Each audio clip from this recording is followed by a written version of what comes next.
Welcome to Zisodel TV. Kindly subscribe, share, and like for latest updates and news.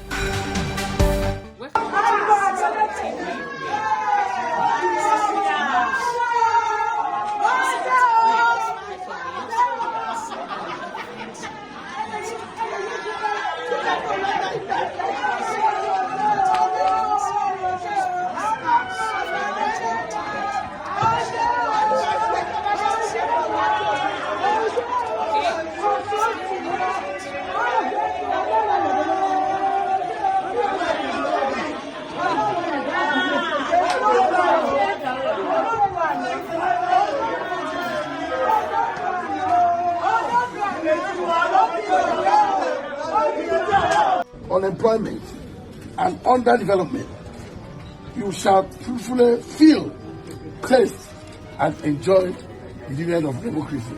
I thank you all for listening. May the good Lord bless the Osun State, the state of the living spirit.